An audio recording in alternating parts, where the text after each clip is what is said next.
Associate sponsor UltraTech cement.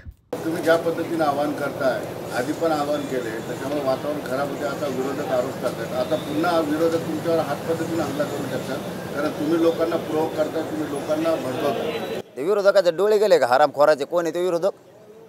त्याचे का डोळे गेले का? हे काय चाललंय? आमच्या लोकांना, रायमोच्या लोकांना मारले, त्या महाजनवाडी बीड तालुक्यातल्या लोकांना तिथं तलवारीनं मारले, पाटोदा तालुक्यात मारले, आष्टी तालुक्यात आमच्या लोकांना मारले, शिरूर तालुक्यात त्या रायमोला मारले, गेवराई तालुक्यात एक गाव इथं आत्ता काल परवा झाले ते मारले। त्याचे का डोळे गेले? कोण आहे ते हरामखोर विरोधक? त्याला दिसत नाही की माजलगावातल्या पोराला मारले, केजच्या पोराला मारले, तालुक्यातल्या त्या, हे दिसत नाही कोण आहे ते हरामखोर विरोधक? मी आवाहन केले 1.5-2 महिन्यापासून मराठ्यात शांत राहा म्हणून। त्यांच्या नेत्याचं काम आहे त्यांच्या जातीला आवाहन करायचं शांत राहा म्हणून। हाँ शुक्ला जी, भिजवाना सिर्फ अल्ट्राटेक ही। मान गया बेटा, पर अल्ट्राटेक ही क्यों? आप ही ने तो कहा था कि घर जिंदगी में सिर्फ एक ही बार बनता है। घर एक, मौका एक, इसलिए सीमेंट भी देश का number 1। UltraTech, India's number 1 cement. ते कोण विरोधक आहे तुम्ही म्हणतात, त्यांनी आरोप करायला पाहिजे ह्या नेत्यांवर की तुम्ही का आव्हान करत नाही। तो जरांगे पाटील आव्हान करतो शांततेचं, तुम्ही का करत नाहीत? ते मजा बघत आहेत, परदेशात जाऊन झोपत आहेत आणि इकडे धिंगाणा लावून दिलाय। कळत नाही का लोकाला? लोक काय येडे आहेत काय? शेवटी आजही मी सांगतोय पुन्हा SP साहेबाला बीडच्या आणि गृहमंत्र्यांना, यांना आवर घाला, यांना आवरा, वेळीच आवरा यांना। महामराठा शांत आहे। आजही मी पुन्हा आवाहन करतोय प्रेसच्या माध्यमातून की मराठ्यांनी 1-2 महिने शांत राहा। हे किती चुका करतात करू द्या, हे खोटं बोलतात, सोशल मीडियाला आमकं टाकलं आणि तमकं टाकलं, हे टाकीत तवा हे कशाला टाकीत तर मग मी कोणाला पाडा म्हणलो का? कोणाला निवडून आणू म्हणलो का? काय घोषणा होत्या त्या दिवशी कलेक्टर ऑफिससमोर? मस्ती आहे का?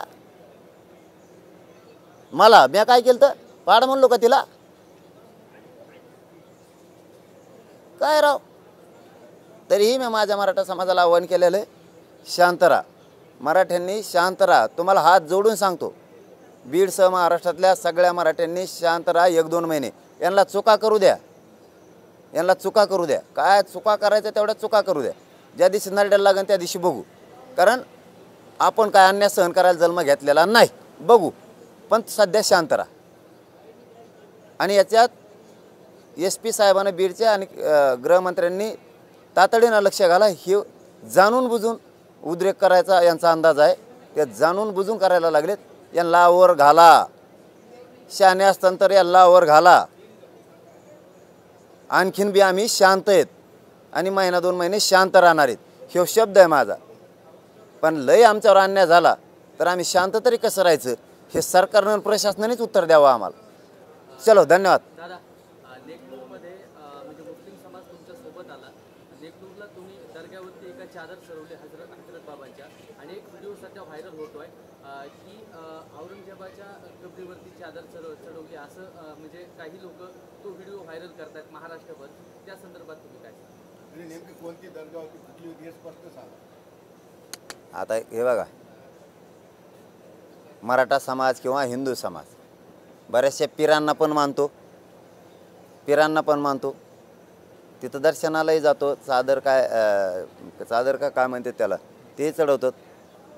तसं मीही नेकनूरला ते पिराला चढवली, परंतु माझं क्लिअर असतं विजन। मला माझ्या हिंदू धर्माचा गर्व आहे, राहणार कायम। म्हणजे काय ती पोस्ट कोण टाकली ना त्या माकडाने, त्यासाठी नाही सांगत मी, तो टाकणाराचं हिंदुत्व किती मला माहिती। मी किती कट्टर हिंदू आहे तुला काय माहीत? भंगारा म्हणा त्या बुंगाऱ्या टाकणारा कोण आहे ती, तो कसं हिंदुत्व मग एवढं कट्टर हिंदुत्व आहे। तू फक्त टीका करणारं हिंदुत्व असणार आहे, कोणी जर टाकलं असलं तर मला माहीत नाही। मग कट्टर हिंदुत्व आहे, कारण मी विजन क्लिअर असतं। मी मुस्लिम बांधवाला सांगतानाच सांगितलेलं आहे, दलित बांधवांना पण, ज्याच्या त्याच्या धर्माचा ज्याला त्याला गर्व असला पाहिजे। मुस्लिमांना मुस्लिम धर्माचा गर्व असला पाहिजे, मला माझ्या हिंदू धर्माचा गर्व आहे आणि स्वाभिमानसुद्धा।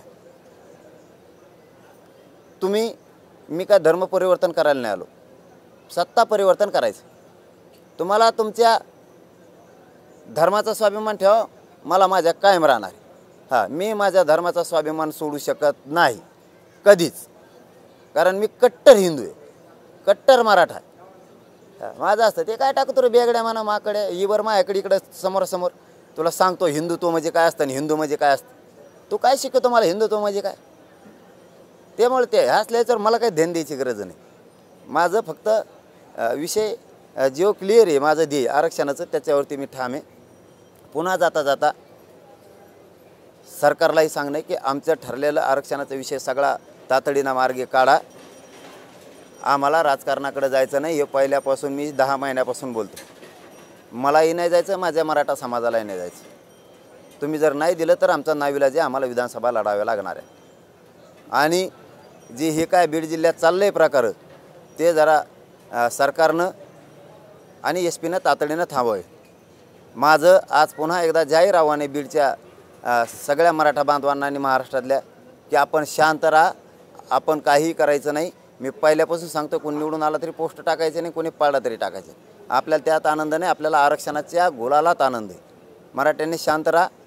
त्यांच्या जातीचे नेते त्यांना आव्हान करत नाहीत म्हणून सरकारनं लक्ष घालून त्यांना आवर घाला आणि मराठ्यांनी 1-2 महिने शांत राहा. बघूयात किती दिवस सहन होतं. शेवटी आम्हीच अन्याय सहन करायचा का याचं उत्तर 1-2 महिन्यानं आपण देऊ. धन्यवाद. Associate sponsor UltraTech cement.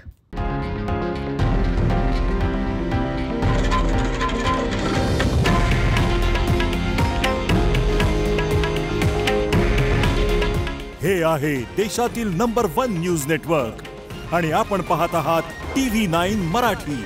काळजी तुमची, हित महाराष्ट्राचं.